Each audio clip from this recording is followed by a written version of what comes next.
Voilà, bonjour.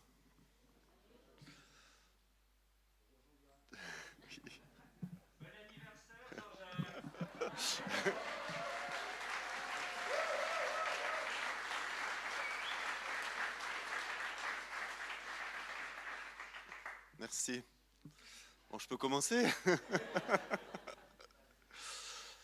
On entend souvent... Non, non, j'ai mal commencé. On entend parfois dans nos églises des conversations comme celle-ci. Tu étais au culte la semaine passée? Oui, bien sûr. Et qui a prêché? Ah, c'était un tel. Et c'était comment? Waouh! C'était vraiment super. Tu as vraiment manqué quelque chose. C'était une prédication, mais mon ami, c'était extra. Et en plus, le PowerPoint, il était incroyable. Ah, il a parlé sur quel sujet? Euh, Quel sujet? Je m'en souviens pas, mais en tout cas, c'était super. Alors, cette conversation tout à fait imaginaire peut prêter à sourire, mais elle dénote quand même une triste réalité. La parole de Dieu ne s'imprègne pas toujours en nous quand nous la lisons ou quand nous l'écoutons. Et que dire quand la prédication est ennuyeuse, déstructurée ou mal apportée? Nous avons en main le parfait alibi pour la mettre de côté. Tu étais au culte la semaine passée? Oui, bien sûr. Et qui a prêché? Ah, c'est un tel. Et c'était comment? Bof. J'aurais mieux fait de rester chez moi. Ça, c'est sûr. Et c'est sûr que j'aurais fait mieux que lui si on m'avait demandé. Ah, et il a prêché sur quel sujet? Euh, Quel sujet? Je ne me souviens plus, mais de toute façon, c'était nul. Donc, conclusion, quelle que soit la prédication, et je vous laisse terminer la suite dans votre tête. Alors, dans notre église, nous avons une chance que d'autres églises n'ont pas toujours, c'est d'avoir le plus souvent un PowerPoint qui accompagne la prédication. Alors, non seulement on peut entendre la prédication, mais en plus, on peut la lire. Et voilà, le petit triangle que vous voyez devant vous nous dit qu'une personne normale, ne retient que 10% de ce qu'elle lit, 20% de ce qu'elle entend et 30% de ce qu'elle voit. Mais par contre, quand on conjugue ensemble ce qu'elle voit et elle entend, eh bien, elle retient le 50%. Et en plus, le 70% de ce qu'elle entend et répète. Donc si quelqu'un ne va pas au culte, ben vous pouvez lui répéter le culte 70%. Mais c'est souvent rare, hélas. Donc au mieux, nous allons retenir que le 50% de ma prédication. Alors choisissez la bonne moitié. Mais comment faisait le peuple de Dieu pour se souvenir de ce qui était dit? Ils n'avaient pas de PowerPoint, eux. Puis d'ailleurs, beaucoup ne savaient même pas lire. Dans l'Ancien Testament, au travers de Moïse, entre autres, Dieu parle à son peuple. Et en Deutéronome, le chapitre 4, le verset 1er, Dieu dit les paroles suivantes. Dès maintenant, Israël, écoute pour les mettre en pratique les prescriptions et les ordonnances que je vous enseigne, afin que vous viviez et que vous entriez en possession du pays que vous donne l'Éternel, le Dieu de vos pères. Amen. Autrement dit, Dieu ne demande pas seulement à son peuple d'écouter ce qu'il a à dire, mais en plus, Dieu lui demande de mettre en pratique ses prescriptions et ses ordonnances à partir du moment où il l'a entendu. Dès maintenant. C'est la condition que Dieu donne de mettre en pratique la parole pour qu'il puisse entrer dans le pays promis, afin, nous dit la Bible, que vous viviez et que vous entriez en possession du pays. Le chapitre suivant, donc ceux qui suivent, c'est Deutéronome 5, le verset 1er. Moïse, en fin pédagogue, leur dit comment y parvenir. Et je lis ce verset. Moïse convoqua tout Israël et lui dit, Écoute Israël, les prescriptions et les ordonnances que je proclame aujourd'hui à vos oreilles.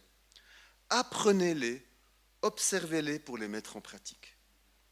Et c'est intéressant parce qu'entre le écouter puis les mettre en pratique, eh bien, il y a quelque chose, et ce quelque chose, c'est apprendre. Apprenez-les. Alors pour apprendre, et sous-entendu apprendre par cœur, il faut écouter. Il faut écouter plusieurs fois. Il faut dire et redire ces paroles. Il faut les lire et les relire constamment pour qu'elles puissent s'imprimer dans notre cœur, dans notre vie. Et ainsi, on va quitter une vie passive qui ne fait qu'écouter, qui ne produit rien, pour entrer dans une vie active dans laquelle nous investissons, nous passons du temps avec la parole jusqu'à ce que cette parole fasse partie de nous. Il nous faut ensuite l'observer.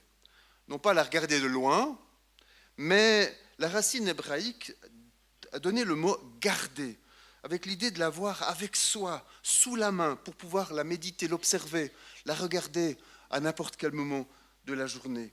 C'est alors, une fois qu'on l'a apprise et qu'on l'a observée, qu'on peut vraiment la mettre en pratique.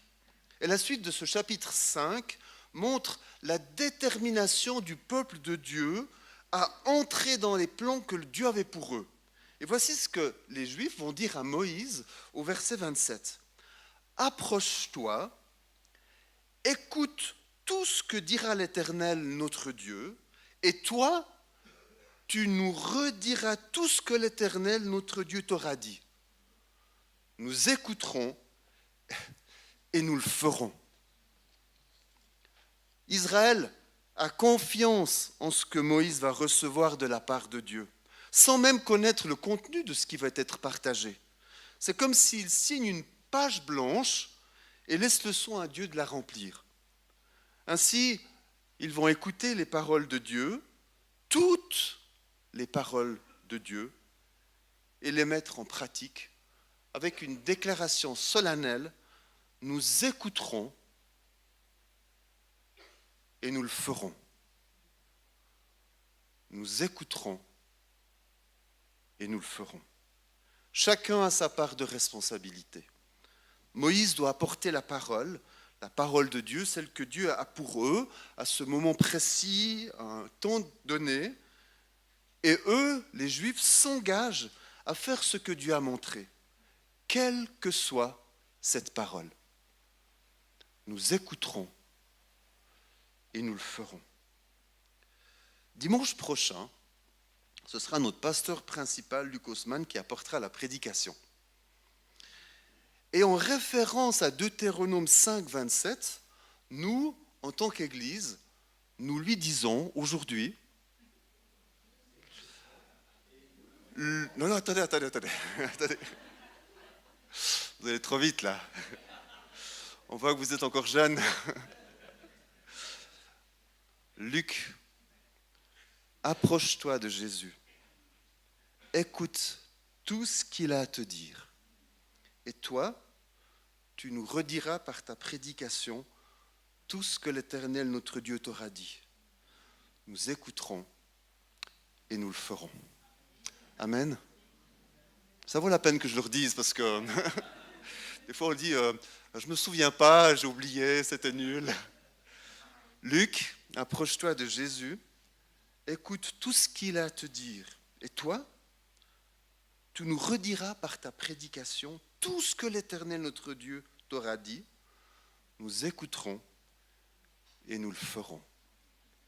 Et ainsi de suite, dimanche après dimanche, culte personnel après culte personnel, jusqu'au retour de Jésus. Nous écouterons et nous ferons. Alors, qu'en est-il du Nouveau Testament? Parce que vous pouvez me dire, bon, c'était l'Ancien Testament, qu'en est-il aujourd'hui? Eh bien, quand Jésus parlait et quand il enseignait, les foules n'étaient pas du tout insensibles à sa prédication. D'ailleurs, en Matthieu, le chapitre 7, les versets 28 et 29, il nous est dit ceci. Quand Jésus eut achevé ce discours, les foules restèrent frappées de son enseignement, car il les enseignait comme quelqu'un qui a de l'autorité et non pas comme les scribes. J'ai réfléchi à cette parole. Et j'ai réalisé que, bien sûr, les foules étaient frappées de son enseignement, mais la Bible ne dit pas que ces foules faisaient ce que Jésus disait. Elles étaient juste frappées. Waouh, c'est super, waouh, quel beau PowerPoint. Et c'est tout. Parce que c'est une chose que d'être touché dans ses émotions ou dans son intelligence par la parole de Dieu. Mais c'est une autre chose que de la mettre en pratique, de mettre toute la parole de Dieu en pratique. Et le fait de la mettre en pratique, Jésus en a fait le centre de ses priorités. Il a toujours vécu sa vie en mettant en pratique la parole de Dieu. Et il veut aussi que ce soit notre priorité dans notre vie. Et avant de quitter ce monde, Jésus a donné bien plus que des prescriptions, bien plus que des ordonnances. Il nous a donné un ordre de marche pour quiconque désire le suivre. Et on le trouve dans le chapitre 28 de Matthieu, versets 18 et 20, des versets que vous connaissez certainement très bien. « Tout pouvoir m'a été donné dans le ciel et sur la terre. Allez et faites de toutes les nations des disciples, baptisez-les au nom du Père, du Fils et du Saint-Esprit et enseignez-leur à garder tout ce que je vous ai prescrit. » Alors d'abord, il y a une certitude au verset 18, pleine de promesses. Tout pouvoir m'a été donné dans le ciel et sur la terre. Ensuite, cette grande commission, verset suivant, faites des disciples. Et qu'est-ce qu'il faut faire avec ces disciples une fois qu'ils sont convertis? Baptisez-les au nom du Père, du Fils et du Saint-Esprit. Mais une fois baptisés, que faire avec eux le reste de leur vie? Enseignez-leur à garder tout ce que je vous ai prescrit. Alors il est intéressant de considérer que beaucoup de chrétiens arrivent à citer par cœur « Allez et faites des disciples, les baptisant au nom du Père, du Fils et du Saint-Esprit », mais qu'ils ont un petit peu plus de difficulté à dire la suite et enseignez-leur à observer tout ce que je vous ai prescrit.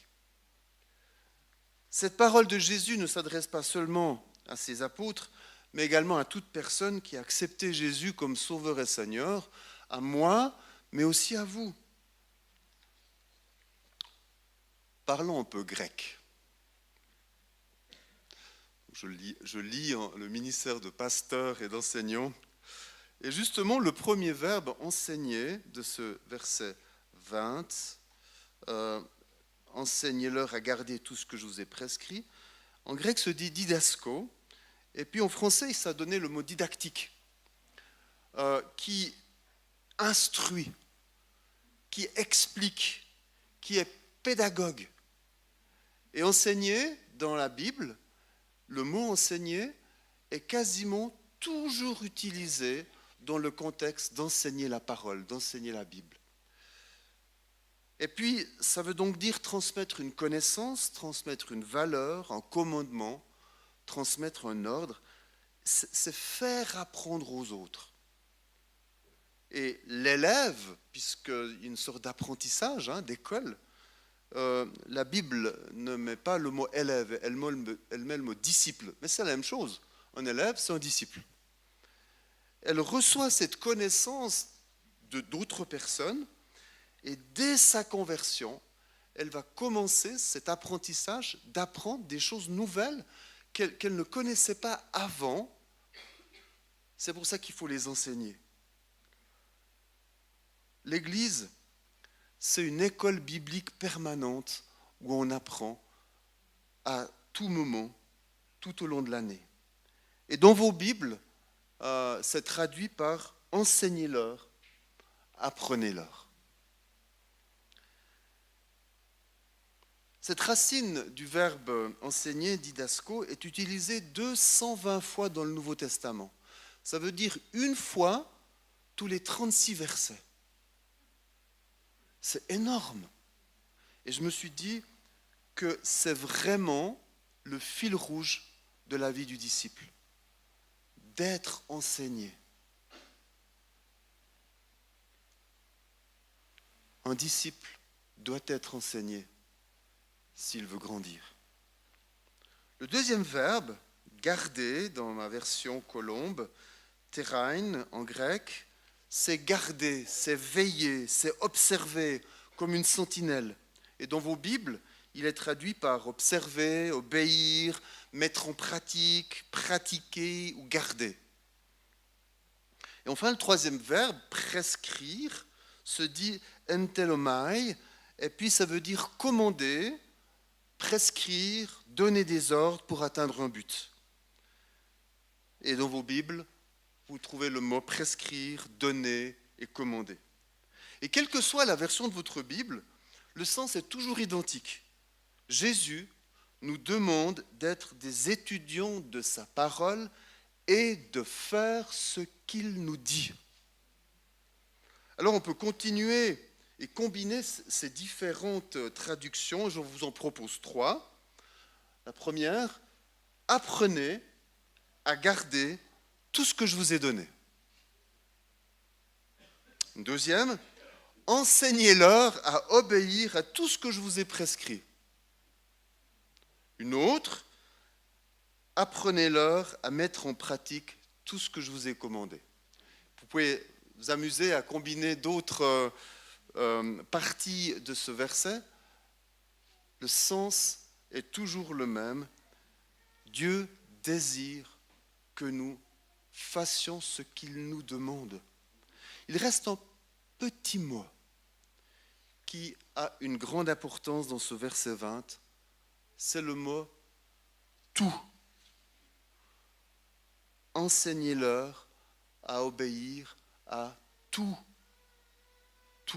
ce que je vous ai prescrit. Et pour moi, comme pour vous, tout, c'est tout. Et on n'a donc pas loisir de décider par nous-mêmes si nous allons obéir à tel ou tel commandement de la part de Dieu. Observez-leur à obéir à tout ce que je vous ai prescrit. On est vraiment, en tant qu'enfant de Dieu, appelés à mettre en pratique tout ce que Jésus nous demande. À chaque fois que nous écoutons une prédication, à chaque fois que nous lisons la Bible, Jésus, par son esprit, nous donne des instructions souvent très claires, très précises. Il attend de nous, de chacun de nous, que nous mettions notre point d'honneur à faire tout ce qu'il demande. Pourquoi ? C'est lui le Seigneur. C'est lui le Seigneur. Vous savez, nous savons très bien écouter, mais nous ne mettons pas en pratique, pas souvent, parce qu'on oublie tellement vite ce que Dieu nous dit. En écoutant et en mettant en pratique ce que Dieu nous dit, tout en bas, c'est le 90% des choses que nous pouvons retenir. Cela signifie que la mise en pratique de la parole fait grandir notre foi bien plus vite que n'importe quoi. Et le fait de faire des choses, c'est-à-dire de redire les choses ou de mettre en pratique, fait de moi un disciple. Dans le cours Vivre libéré que nous avons eu il y a quelques mois, j'ai été interpellé par 2 phrases. J'avais dit une fois un propos dans le cadre de l'Église, mais j'aimerais les redire, ces 2 phrases, parce qu'elles m'ont vraiment percuté. Et j'espère que ça sera aussi pour vous. Je ne les ai pas notées parce que j'aimerais que ça soit que le 20% qui reste. Le chrétien croit ce que la Bible dit. Le disciple obéit à ce que la Bible dit. Et on voit ici dans ces 2 phases le chrétien et le disciple. Je vais le répéter parce que c'est tellement fort. Le chrétien croit ce que la Bible dit. Le disciple obéit à ce que la Bible dit. J'aimerais terminer par encore quelques versets, d'abord dans Jacques, le 1er chapitre, versets 22 à 25, qui nous disent, vous ne serez pas étonnés de lire ces versets, Pratiquez la parole et ne l'écoutez pas seulement, en vous abusant par de faux raisonnements. Car si quelqu'un écoute la parole et ne la met pas en pratique, la pratique pas, il est semblable à un homme qui regarde dans un miroir son visage naturel et qui, après s'être regardé, s'en va et oublie aussitôt comment il est. Je trouve que c'est une parole sévère que Jacques adresse aux chrétiens de son époque. Mais par là, on apprend que les premiers chrétiens avaient déjà eux aussi des difficultés à écouter et à mettre en pratique la parole de Dieu. Mais ce que Jacques dit, c'est difficile à entendre.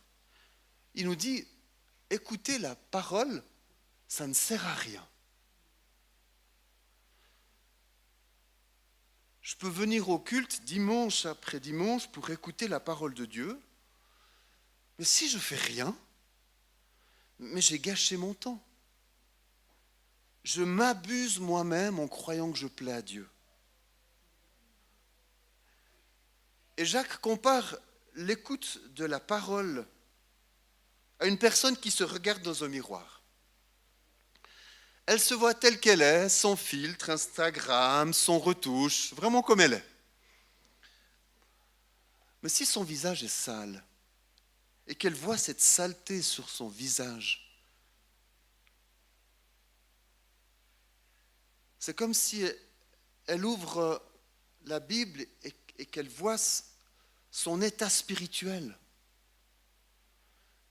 Et si elle referme la Bible, si elle s'enfuit loin de son miroir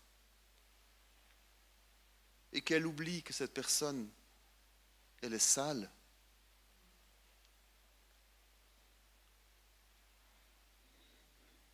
les autres le verront. Pas forcément elle, mais les autres le verront. Et ne pas mettre en pratique la parole de Dieu, c'est laisser son visage sale, son cœur sale, sa vie sale.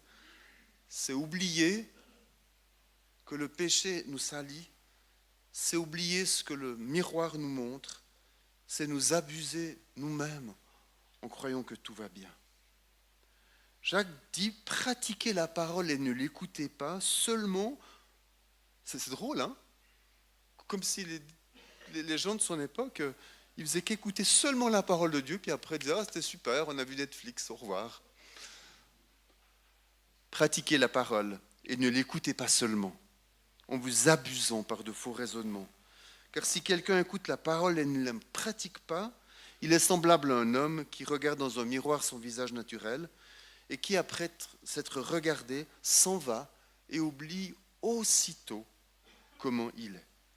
Mais heureusement pour nous, Jacques continue au verset 25 en disant ceci, « Mais celui qui a plongé les regards dans la loi parfaite, la loi de la liberté, et qui persévère, non pas en écoutant pour l'oublier, mais en la pratiquant activement, celui-là sera heureux dans son action même. » Et moi je trouve beau, on ne peut pas tout dire, hein, le temps aussi m'est compté, mais il y a du bonheur à mettre la parole de Dieu en action. Il y a du bonheur à mettre la parole de Dieu en pratique. Alors ce que tu comprends dans la Bible, mets-le en pratique et tu seras heureux. C'est en substance ce que Jacques nous dit. Si tu lis la Bible, si tu entends une prédication et quelque chose te parle, fais-le. Nous écouterons et nous le ferons. Et Jacques fait l'écho à ce que Jésus dit en Jean 13, le verset 17. Si vous savez cela, vous êtes heureux, pourvu que vous le mettiez en pratique. Ainsi, une bonne prédication, ce n'est pas celle qui est parfaite. Ce n'est pas celle qui est parfaite au niveau théologique ou au niveau de l'élocution. Une bonne prédication, ce n'est pas celle qui est avec un PowerPoint. Une bonne prédication, ce n'est pas non plus une prédication où il y a de l'humour, où il y a des anecdotes ou un témoignage poignant qui nous captive. Tout ça, c'est bien, c'est même très bien. Je nous encourage en tant que prédicateurs à vivre ces choses. Mais une bonne prédication, quelle qu'elle soit, c'est d'abord une prédication que je mets en pratique dès que je peux. Une bonne prédication, c'est une prédication que je mets en pratique aussitôt.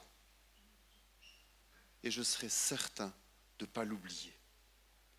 Mais pourquoi mettre la parole de Dieu en pratique? Pourquoi? D'abord parce que c'est biblique.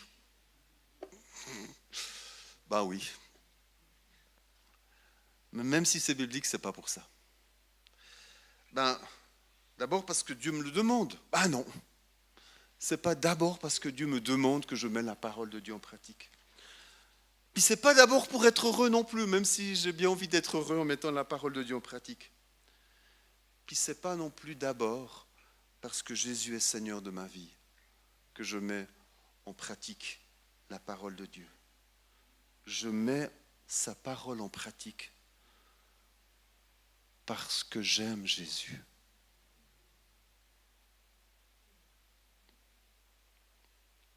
Je mets sa parole en pratique parce que j'aime Jésus. Alors, attendons-nous ces prochains jours, aujourd'hui même, à ce que Dieu nous parle d'une manière ou d'une autre, et mettant un point d'honneur à mettre en pratique sa parole, comme des disciples que nous sommes. Que notre décision ce matin soit, nous écouterons et nous le ferons. Amen. Alors on va prier. Et pendant le temps de louange, j'ai reçu un verset que j'avais complètement oublié et puis que Dieu m'a remis à l'esprit. J'aimerais vous le lire pour entrer dans ce temps de prière. C'est Jean 15, verset 14. Écoutez. C'est Jésus qui parle. Vous êtes mes disciples si vous faites ce que je vous commande. Prions. Jésus dira même ceci. Vous êtes mes amis, si vous faites ce que je vous commande. Seigneur Jésus, c'est clair que je dis dans mes prières, dans les chants, que je suis ton ami. Et si je fais qu'écouter ce que tu me dis sans rien y faire, c'est triste pour moi, c'est triste pour la relation qu'il y a entre toi et moi. Et je veux changer, Seigneur. Je crois que ces paroles que les Juifs ont dit à Moïse, c'est des paroles que nous pouvons, nous, te dire ce matin, Jésus. Je t'écouterai et je ferai ce que tu dis. Je t'écouterai et je mettrai en pratique tout ce que tu me dis. Et si tel est votre désir ce matin d'arrêter de clocher des deux pieds avec Jésus, eh bien dites-lui, je t'écouterai et je ferai ce que tu dis. Si c'est votre cas, bien levez-vous. Dites-lui que vous voulez vraiment être un disciple, un ami de Jésus. Demandez-lui pardon en disant, mais Seigneur, j'ai tellement gâché les paroles que tu m'as données. Elles sont tellement tombées à terre et je n'ai rien fait. Mais aujourd'hui, je veux reprendre le courage de te laisser diriger ma vie. Enseigne-moi à obéir à tout ce que tu me montreras, Jésus. Et le prix, tu l'as déjà payé pour moi, à la croix. Et tu me dis que si je mets ces choses en pratique, alors je suis heureux. Merci, parce que tu nous dis tout, Seigneur, pour que nous puissions entrer avec confiance dans tes plans. Et ce matin, c'est ce que nous faisons. Amen.